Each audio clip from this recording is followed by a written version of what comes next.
మనకు తెలియని ఇంట్రెస్టింగ్ విషయాలు చాలా ఉన్నాయి. చెప్పాలంటే కొన్ని విషయాల గురించి లోతుగా పరిశీలన చేసినప్పుడే అంతుపట్టని ఆశ్చర్యకరమైన నిజాలు బయటపడతాయి. అయితే ఇప్పుడు అలాంటిదే ఒక ఇంట్రెస్టింగ్ విషయం గురించి మనం ఈ వీడియోలో తెలుసుకోబోతున్నాం. అదేంటంటే చికెన్ను ఎయిర్ క్రాఫ్ట్ ఇంజన్లో పడేయడం. వినడానికి చాలా వింతగా ఆశ్చర్యంగా ఉంది కదా. అయితే అసలు విషయం తెలుసుకునే ముందు మీరు ఛానల్ ఇంకా సబ్స్క్రైబ్ చేయకపోతే వెంటనే సబ్స్క్రైబ్ చేసుకోండి. వీడియోని స్కిప్ చేయకుండా చివరి వరకు చూడండి, చాలా ఇంట్రెస్టింగ్గా ఉంటుంది. అలాగే వీడియోని లైక్ కూడా చేయండి. మీరు లైక్ చేయడం వల్ల నాకు ఎంతో సపోర్టివ్గా ఉంది. మామూలుగా మీరంతా ఏదో సందర్భంలో విమానంలో ట్రావెల్ చేసే ఉంటారు కదా. అంటే ట్రావెల్ చేసే వరకు మాత్రమే మీకు తెలుసు, కానీ ఆ విమానంలో దాగి ఉన్న రహస్యాలు మాత్రం అంతగా తెలియకపోవచ్చు. అయితే అసలు విషయం ఏంటంటే ఎయిర్ క్రాఫ్ట్ ఇంజన్ను ఫ్లైట్కి తగిలించే ముందు కొన్ని రకాల టెస్టులు చేస్తారు. అలాగే అలాంటి టెస్ట్లలో చికెన్ ఎయిర్ క్రాఫ్ట్ ఇంజన్లో పడేయడం కూడా ఒక పార్టే. అసలు ఎయిర్ క్రాఫ్ట్ ఇంజన్లో చికెన్ వేయడం ఏంటి అని మీకు చాలా వింతగా అనిపించినట్లు ఉండొచ్చు కదా. అయితే కంగారు పడకండి. అసలు ఇంకో విషయం ఏంటంటే 800 గ్యాలన్ల వాటర్ని కూడా ఈ టెస్ట్లలో యూజ్ చేస్తారు. మరి ఈ టెస్ట్లన్నీ ఎందుకు చేస్తారంటే ఫెడరల్ ఏవియేషన్ అడ్మినిస్ట్రేషన్ FAA అంచనా ప్రకారం దాదాపు సంవత్సరానికి ఏరోప్లేన్లపై 10,000 బర్డ్స్ స్ట్రైక్ జరుగుతున్నాయట. అంటే యావరేజ్గా రోజుకి 26 బర్డ్స్ స్ట్రైక్స్ అవుతాయి. ఇక ప్రతి ఏడాది బర్డ్ స్ట్రైక్స్ వల్ల $1.2 బిలియన్ నష్టం జరుగుతుందట. ఈ ఇన్సిడెంట్స్ మెయిన్ ఇంజన్ని దెబ్బతీస్తున్నాయట. అయితే హ్యాట్సన్ ఇన్సిడెంట్ గురించి మీకు తెలుసుంటే మాత్రం బర్డ్ స్ట్రైక్స్ వల్ల ఎంత పెద్ద ప్రమాదాలు జరుగుతాయో మీకు అర్థమవుతుంది. 100 బర్డ్స్ ఢీకొట్టడం వల్ల 2 ఇంజన్స్ ఫెయిల్ అయ్యి ప్లేన్ హ్యాట్సన్ రివర్లో ల్యాండ్ అయింది. నిజానికి ల్యాండ్ అయింది అనడం కంటే ప్లేన్ వెళ్ళి నీళ్ళల్లో పడిందని అనాలి. అయితే నీళ్ళల్లో పడింది కాబట్టి ఈ ప్రమాదం వల్ల ఎటువంటి ప్రాణ నష్టం జరగలేదు, కానీ వేరే చోట పడితే పెద్ద ప్రమాదమే జరిగేది. అయితే ఈ ఇన్సిడెంట్ జనవరి 15, 2009లో జరిగింది. ఇక బర్డ్స్ వల్ల ప్లేన్స్ ఇంజన్స్ పేలిపోకుండా ఉండడానికి మ్యానుఫ్యాక్చర్స్ దీనికి గట్టి సొల్యూషన్ కనుక్కోవాలనుకున్నారు. అలా దానికోసం ఏరోప్లేన్ ఇంజన్లపై రకరకాల పద్ధతుల్లో టెస్టులు చేశారు. ఇక అందులో ఒక లార్జ్ కంప్రెస్డ్ ఎయిర్ కనోన్ చికెన్ను ఫైర్ చేస్తుంది. ఈజీగా చెప్పాలంటే ఒక గన్లో బుల్లెట్ బదులు ఈ చికెన్ పెట్టి ఇంజన్ వైపు వదులుతారు. ఇది same high speed bird strike లానే ఉంటుంది. అప్పుడు ఇంజన్ దానికి తట్టుకుంటుందా లేదా అనేది అర్థమవుతుంది. ఇప్పటి మోడర్న్ ఎయిర్ క్రాఫ్ట్ ఇంజన్లు చాలా అడ్వాన్స్డ్. ఈ ఇంజన్ బర్డ్స్ని సింపుల్గా లోపలికి తీసుకుని బయటకు వదులుతాయి. ఇక ఇంజన్ నార్మల్గానే రొటేట్ అవుతుంది. కానీ ఈ స్ట్రైక్స్ వల్ల ఇంజన్ బ్లేడ్ కానీ ఇంకేదైనా కానీ విరిగిపోతే ఇంజన్ అనేది షట్ డౌన్ అవుతుంది అనమాట. ఎందుకంటే ఈ ఇంజన్ను అన్నిటికీ తట్టుకునేలాగా డిజైన్ చేశారు. ఒక్క బర్డ్ స్ట్రైక్స్ని తప్పించి డిజైన్ చేశారు. ఎందుకంటే బర్డ్ స్ట్రైక్ ఎగురుతున్న ఏరోప్లేన్లను ఉన్న బలంగా కిందకి దించేలా చేయగలవు. ఇక మరొకటి వచ్చేసి వాటర్ ఇంజెస్టన్. ప్రతిరోజు విమానాల ఎక్స్ట్రీమ్ వెదర్ కండిషన్స్ తట్టుకొని నడపాల్సి ఉంటుంది. అంతేకాకుండా వర్షం, ఉరుములు, మెరుపుల్ని తట్టుకోవాలి. ఇలాంటి కండిషన్లో కూడా ఏరోప్లేన్ ఇంజన్ సరిగ్గా పనిచేయాల్సి ఉంటుంది. వర్షపు నీటిని కూడా అది తీసుకోవాల్సి ఉంటుంది. అందుకే ఇంజన్ను నీటిలో టెస్ట్ చేస్తారు. ఇక మ్యానుఫ్యాక్చరర్ ఈ టెస్ట్లో ఫోర్స్తో ఎక్స్ట్రీమ్ వాటర్ని రన్నింగ్ ఇంజన్ వైపు పంపిస్తారు. నిమిషానికి 800 గ్యాలన్ల నీటిని పంపిస్తారు. ఈ టెస్ట్లో పాస్ అవ్వాలంటే వాటర్ రిటర్న్ పంపకుండా ఇంజన్ గుండా వెళ్ళాలి. ఇలా అయితేనే ఇంజన్ టెస్ట్లో పాస్ అయినట్టు. అలా జరిగితేనే ఈ ఏరోప్లేన్ ఇంజన్ పెద్ద పెద్ద వర్షం, తుఫాన్లను కూడా తట్టుకొని నిలబడగలుగుతుంది. అలాగే ఈ ఇంజన్కి విండ్ టెస్ట్ కూడా చేస్తారు. వచ్చే ఈదురుగాలులు ఎయిర్ క్రాఫ్ట్ని ల్యాండ్ టేక్ ఆఫ్ చేయడంలో ఇబ్బందిని కలిగిస్తాయి. అలాగే అడ్డంగా వీచే గాలులు ఇంజన్ ఫ్యాన్ బ్లేడ్స్ని వైబ్రేట్ అయ్యేలా చేస్తాయి. అలాగే ఆ ఫ్యాన్స్ బ్లేడ్స్ని డ్యామేజ్ కూడా చేయగలవు. వీటిని కూడా తట్టుకోవడానికి మ్యానుఫ్యాక్చర్స్ విండ్ టెస్ట్ చేస్తారు. అలాగే హై స్పీడ్లో ఎయిర్ని ఇంజన్ గుండా వెళ్లేలా పంపిస్తారు. ఇక మరొకటి వచ్చేసి fire and ice test. Aeroplane engine ఎదుర్కొనే మరో 2 ప్రధాన సమస్యలు ఐస్ అండ్ ఫైర్ అన్నమాట. ఫ్రీజింగ్ టెంపరేచర్ అనేది ఇంజన్కి అతిపెద్ద ప్రాబ్లంగా మారచ్చు.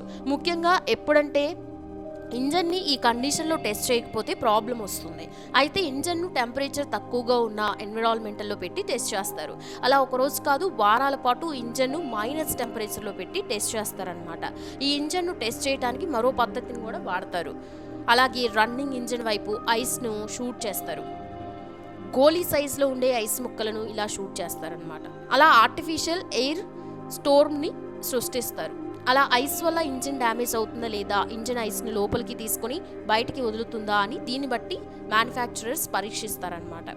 ఇక ఫైర్ విషయానికి వస్తే ఎక్స్ట్రీమ్ హాట్ టెంపరేచర్ని వదులుతారు. ఇక్కడ కూడా మ్యానుఫ్యాక్చర్ అన్నిట్లానే టెస్ట్ చేస్తారు. అలాగే విపరీతమైన వేడిని ప్రొడ్యూస్ చేసి ఇంజన్ రన్ చేస్తారు. ఐస్ ఎలా ఒక ప్రాబ్లము, ఫైర్ కూడా ఇంజన్ ఫేస్ చేసే పెద్ద ప్రాబ్లం. ఈ ఇంజన్ని ఎలాంటి ఎక్స్ట్రీమ్ వెదర్ కండిషన్స్లో అయినా రన్ అయ్యేలా తయారు చేస్తారు ఇంజనీర్లు. అంతేకాకుండా అధిక ఎత్తులో ఉన్నప్పుడు కూడా ఏరోప్లేన్ సేఫ్ పర్ఫార్మెన్స్ ఇవ్వాల్సి ఉంటుంది. ఒకవేళ ఇంజన్ దానికి తగ్గట్టు డిజైన్ చేయకపోతే అది సరిగ్గా పనిచేయక తరచుగా ప్రాబ్లమ్స్ వస్తూనే ఉంటాయి. ఇప్పుడు మరో టెస్ట్ చేసే సమయం వచ్చింది. ఇందులో ప్లేన్ ఇంజన్ బ్లేడ్ను టెస్ట్ చేస్తారు. ప్లేన్ ఇంజన్లో దాదాపు 17 బ్లేడ్స్ వరకే ఉంటాయి. ఇవి 3000 రొటేషన్ పర్ మీటర్ స్పీడ్తో తిరుగుతాయి అన్నమాట. ఈ స్పీడ్లో ఏ ఒక్క ఇంజన్ బ్లేడ్ విరిగినా ఇంజన్ మొత్తం నాశనం అవుతుంది. ఈ టెస్ట్లో ఈ సిచ్యువేషనే క్రియేట్ చేస్తారు. ఇంజన్ యొక్క ఒక బ్లేడ్ని కావాలని నాశనం చేస్తారు. ఎందుకంటే ఇంజన్ డ్యూరబిలిటీ తెలుసుకోవడానికి ఇలా చేస్తారనమాట. అంతేకాకుండా ఇంజన్ను బ్లేడ్ విరిగిన తర్వాత కూడా సేఫ్గా నడిచేలా చేస్తారు. అలా ఇంత కఠినమైన టెస్టులు చేసి ప్లేన్ ఎగిరేటప్పుడు వచ్చే ప్రాబ్లం నుండి కాపాడతారు. ఇక మరో టెస్ట్ ఏంటంటే లైట్నింగ్. పిడుగుల వల్ల ప్లేన్కు ఎక్కువగా నష్టం ఉండదు, కానీ దీనికోసం ప్లేన్ ఉపరితలంపై అల్యూమినియం లేయర్ని వేస్తారు. దీనివల్ల పిడుగు ప్లేన్పై నుండి వెళ్తుంది, కానీ ఏం కాదనమాట. కొన్నిసార్లు అయితే ప్లేన్లో ఉన్న ప్యాసింజర్లకి పిడుగు పడిందని కూడా తెలియదు. కాకపోతే కొన్నిసార్లు లైట్నింగ్ వల్ల ప్లేన్ కొంచెం దెబ్బతింటుంది. కొన్ని కేసుల్లో లైట్నింగ్ హీట్ చేసేటప్పుడు బ్యాలెన్స్ తప్పుతుంది. ఇలా ఇప్పటికీ చాలాసార్లు జరిగింది. ఇందులో ప్లేన్ లైట్నింగ్కి గురయ్యాక ఎమర్జెన్సీ ల్యాండింగ్ అవ్వాల్సి వస్తుంది. ఇందుకోసం ఇంజన్ పైభాగంలో ఒక ప్రత్యేకమైన లేయర్ని యాడ్ చేస్తారు. ఇది ఇంజన్పై పిడుగు పడకుండా ఆపుతుంది. ఈ టెస్ట్లన్నీ పూర్తయిన తర్వాత ఇన్ ప్లేట్ టెస్ట్ చేస్తారు. ఈ టెస్ట్లో ఇంజన్ను మ్యాక్సిమం స్పీడ్తో రియల్గా గాల్లో ఎగరేస్తారు. ఈ టెస్టింగ్ కోసం ఒక స్పెషల్ టెస్టింగ్ ప్లేన్ను తయారు చేస్తారు.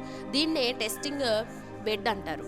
అయితే ఇదిలా ఉంటే ఇప్పుడు ఏరోప్లేన్కి సంబంధించిన కొన్ని ఫ్యాక్ట్స్ గురించి తెలుసుకుందాం. మామూలుగా ఏరోప్లేన్ ఎంత మైలేజ్ ఇస్తుందో తెలుసా? ఏరోప్లేన్లో మన కార్లు, బైకుల్లో వాడే సాధారణ ఇంధనం వాడరు. ప్లేన్లలో ఏవియేషన్ ఫ్యూయల్, జెట్ ఫ్యూయల్, బయోఫ్యూయల్ని వాడతారు. ప్లేన్ను బట్టి ఫ్యూయల్ని వినియోగిస్తారనమాట.